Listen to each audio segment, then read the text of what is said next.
شعر مان لیا جائے تو اِنَّ شَانِئَكَ هُوَ الْأَبْتَرُ، اس کے بعد چوتھی لائن کہاں چلی گئی؟ نہیں بھائی، یہ کیسا؟ اچھا چوتھی لائن نہیں ہے تو کیا فرق پڑتا ہے؟ بات تو پوری ہو رہی ہے۔ ایک شاعر اٹھا اور کہنے لگا نہیں، اس شعر میں کمی ہے، میں نکالوں گا۔ اس کو مہلت دے دی گئی، ایک دن ایک رات کی، پوری رات اپنے سر کو کھپاتا رہا، لگا رہا، ڈھونڈتا رہا کمی، لیکن اس کو کوئی کمی نہیں ملی۔ لوگوں نے کہا کیا ہوا؟ حسان ابن ثابت کو انعام دیا جائے، آج تک اس شعر میں کوئی کمی نہیں نکال سکا، تم سب سے بڑے شاعر ہو، تم بھی کوئی کمی نہیں نکال سکے۔ اس نے کہا ایک کمی ہے، مجھے ایک دن کی اور مہلت دیجیے، کل تک میں بتاتا ہوں۔ اور مہلت دے دی گئی، اور جب وہ دن بھی گزر گیا تو اس نے چوتھی لائن کا اضافہ کر دیا، یعنی ان میں کمی تو نہیں نکالی لیکن ایک چوتھی لائن اس کے نیچے لکھ دی، اِنَّا أَعْطَيْنَاكَ الْكَوْثَرَ فَصَلِّ لِرَبِّكَ وَانْحَرْ اِنَّ شَانِئَكَ هُوَ الْأَبْتَرُ۔ تین لائنوں کے بعد اس نے نیچے ایک لائن اور لکھ دی، مَا هَذَا كَلَامُ الْبَشَرِ۔ لوگ آئے، جب انہوں نے اس چوتھی لائن کو دیکھا جس میں اس شاعر نے اپنی کمزوری کا اعتراف کیا ہے، اپنی کمزوری کا اعتراف کیا ہے، اِنَّا أَعْطَيْنَاكَ الْكَوْثَرَ فَصَلِّ لِرَبِّكَ وَانْحَرْ اِنَّ شَانِئَكَ هُوَ الْأَبْتَرُ۔ نیچے لکھا مَا هَذَا كَلَامُ الْبَشَرِ، یہ اوپر والے اشعار، یہ اوپر والی لائنیں کسی انسان کا کلام ہو ہی نہیں سکتی ہے، کسی انسان کا کلام ہے ہی نہیں۔ حسان جھوٹ بول رہے ہو، یہ تمہارا شعر نہیں ہے، تم جھوٹ بول رہے ہو۔ تب حسان ابن ثابت نکلے اور فرمایا ہاں یہ میرا کلام نہیں ہے، تنزیل من رب العالمین، یہ اللہ تبارک و تعالیٰ کا کلام ہے۔ اللہ تبارک و تعالیٰ نے جو آیتیں نازل کی ہیں یہ وہی سے اتری ہوئی اللہ رب العالمین کا کلام ہے۔ اپنا اس شاعر نے اعتراف کیا۔ میرے بھائیوں، قرآن کی اس عظمت کو دیکھو، اسی لیے قرآن نے ایسی چیلنج نہیں کیا تھا۔ آج بھی 1400 سال گزر جانے کے بعد آج بھی قرآن کریم کے چیلنج کو کوئی قبول نہیں کر سکا۔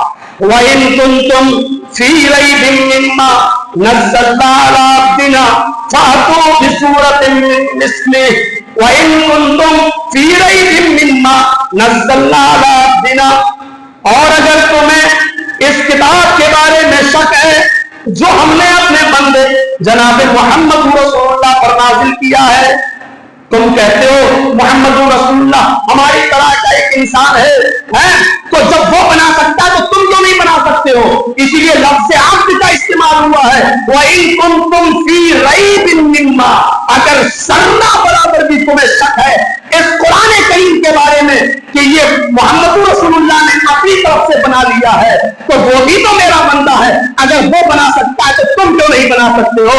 فَأْتُوا بِسُورَةٍ مِّن مِّثْلِهِ، تو جاؤ اس کی طرح ایک سورت ہی لے آؤ، جاؤ اس کی طرح ایک سورت، اور بِسُورَةٍ نَقْرَةٍ، سورہ بقرہ کی طرح 2.5 پارے کی سورت نہیں، معمولی سی ایک چھوٹی سی سورت، اِنَّا أَعْطَيْنَاكَ الْكَوْثَرَ فَصَلِّ لِرَبِّكَ وَانْحَرْ اِنَّ شَانِئَكَ هُوَ الْأَبْتَرُ۔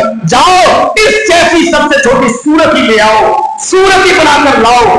آج بھی بہت سے یہودی عربی بولتے ہیں، بہت سے عیسائی جن کی زبان عربی ہے، لیکن آج تک عربی زبان ہونے کے باوجود قرآن کریم کی سورت اِنَّا أَعْطَيْنَاكَ الْكَوْثَرَ فَصَلِّ لِرَبِّكَ وَانْحَرْ اِنَّ شَانِئَكَ هُوَ الْأَبْتَرُ، اس کے مثل کوئی سورت بھی نہیں بنا سکے، ایک آیت بھی نہیں بنا سکے۔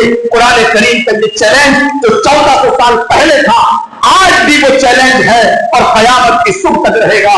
میرے بھائیوں، یہ قرآن کریم ہے جس کا علم حاصل کرنا ہمارے اور آپ کے لیے انتہائی ضروری ہے، اور یہ علم دین فرض ہے، ہمیں حاصل کرنا ہے۔ اللہ تبارک و تعالیٰ سے میں دعا کرتا ہوں کہ الہ العالمین ہمیں قرآن سے ہماری نسبت کو مضبوط بنا دے، اور اللہ ہمیں قرآن کی تلاوت کرنے کی توفیق عطا فرما۔